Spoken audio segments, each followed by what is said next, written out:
स्वागत है आपका ज्योतिष वास्तु और उपाय के चैनल पे। हम बात कर रहे हैं मिथुन राशि की। मिथुन राशि वालों के लिए 13 अप्रैल और 14 अप्रैल कैसे रहेंगे, कहाँ रखनी है सावधानी, कहाँ से मिलेगा फ़ायदा, क्या विशेष उपाय करेंगे, नक्षत्रों के आधार पे संपूर्ण विस्तृत चर्चा करेंगे और चंद्रमा के गोचर के आधार पे। तो शुरू करते हैं राशिफल। कमेंट में आप जय श्री राम अवश्य ही लिखिए। बुध प्रधान मिथुन राशि वालों के चंद्रमा चल रहे हैं 12वें घर में। कब तक चलेंगे? 12:44 दोपहर तक। तो आपको सावधानी रखनी है 12:44 तक, क्योंकि ये चंद्रमा जो चल रहे हैं वृषभ राशि में आपके 12th हाउस में चल रहे हैं। और 12th हाउस होता है हमारे एक्सपेंडिचर, हमारे खर्चे का और विदेश यात्रा का। तो विदेश के तो काम बन जाएंगे, परंतु फिर भी ये समय ऐसा है कि आप कहीं भी यात्रा कर रहे हैं तो आपको यात्रा की शुरुआत 12:45 के बाद ही करनी चाहिए, क्योंकि 12:44 तक आप यात्रा शुरू करते हैं। 12:44 तक तो थोड़ी सी परेशानी आएगी और आपकी यात्रा में मन वांछित परिणामों की प्राप्ति होने में असुविधा रहेगी। तो जो भी यात्रा करनी है आप 12:44 के बाद करें और यात्रा को 12:44 तक टाल दें। अच्छा समय 12:44 के बाद ही आपका शुरू होएगा 13 अप्रैल को, और ये समय चलेगा आपका 13 अप्रैल को भी अच्छा चलेगा और 14 अप्रैल को भी अच्छा चलेगा। इसका कारण ये है कि चंद्रमा आपके आ जाएंगे लग्न के अंदर। जब भी चंद्रमा लग्न के अंदर आते हैं तो बहुत ही श्रेष्ठ परिणाम देते हैं। तो 12:44 तक के समय की बात करें तो इस समय आपको थोड़ा सा सावधान और सचेत रहना है। किसी भी प्रकार का गैरकानूनी कार्य 1 बजे तक आप न करें और झूठा वादा करने से भी बचें। पैसों की चिंता आपको रहेगी, स्वास्थ्य भी नरम रहेगा, व्यापार में भी प्रॉब्लम आएगी, जीवन साथी के साथ तालमेल बैठाने में भी आपको प्रॉब्लम आएगी। और नौकरी पेशा हैं, वर्क प्लेस पे हैं तो बॉस के साथ अपने संबंधों को संभाल के चलें। ये सब चीज़ें होएगी 12:44 तक। उसके बाद ये समय आपका परिवर्तित हो जाएगा और शुभ समय में बदल जाएगा।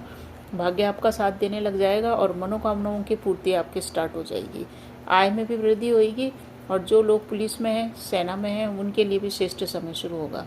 बिजली, खेल, कच्चे माल वाले, खनिज वाले, शिपिंग वाले, टूर एंड ट्रैवल वाले सबको फ़ायदा होएगा। बस ये है कि टूर एंड ट्रैवल वालों को 12:44 तक की लाभ होने की संभावना कम है। उसके बाद ही इनका समय श्रेष्ठ रहेगा। आपको इस दिन और अगले दिन, दोनों दिन 13 और 14 दिन को अपने माता के स्वास्थ्य का ध्यान रखना है। उनका स्वास्थ्य नरम रह सकता है। साथ ही साथ भाई का भी आप ध्यान रखें। भाई से किसी भी प्रकार का विवाद न करें, भाई को आप सपोर्ट करें तो आपके लिए बढ़िया रहेगा।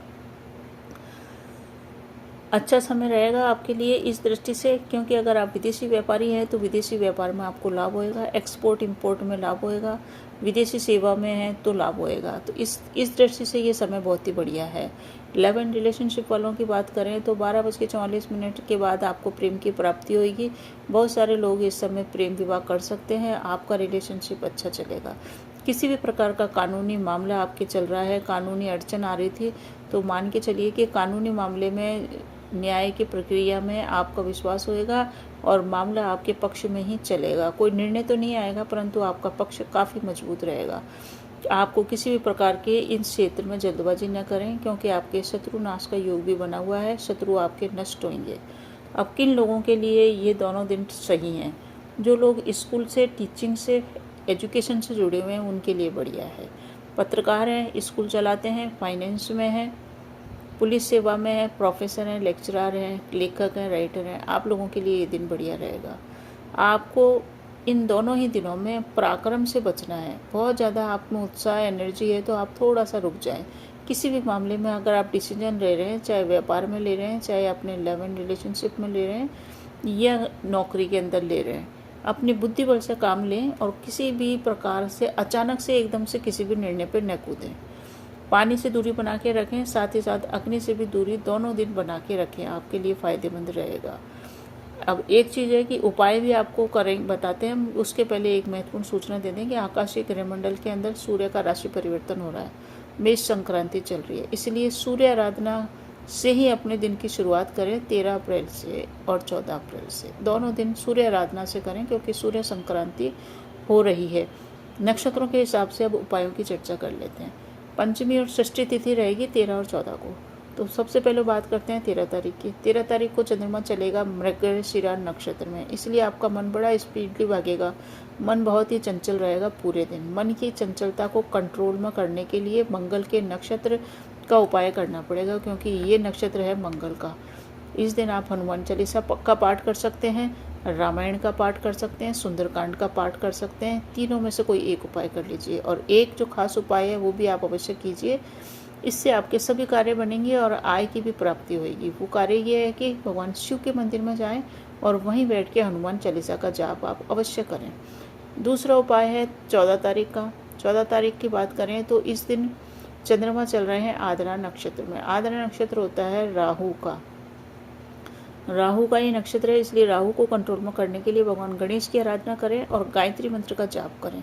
इससे आपको फायदा होगा। और माँ दुर्गा के दिन चल रहे हैं, इसलिए अगर आप दुर्गा सप्तशती का पाठ करते हैं तो बहुत ही बेहतर परिणाम आपको प्राप्त होएगा। और जो भी मिथुन राशि वाले जातक शाम के समय, शाम को 6 बजे से लेकर 9-10 बजे के रात्रि तक अगर आप सिद्ध कुंजिका स्तोत्र का पाठ करते हैं लाल आसन पर बैठ के, तो आपको जीवन की सभी समस्याओं से मुक्ति मिलेगी। तो बने रहिए चैनल पे। अभी तक आपने चैनल हमारा सब्सक्राइब नहीं किया तो प्लीज़ सपोर्ट कीजिए और किसी एक नेक व्यक्ति को इसे अवश्य शेयर कीजिए, ताकि उसका भला हो और उसका भला होने से आपके पुण्य कर्मों की वृद्धि हो और आपको उसका फ़ायदा मिले। धन्यवाद।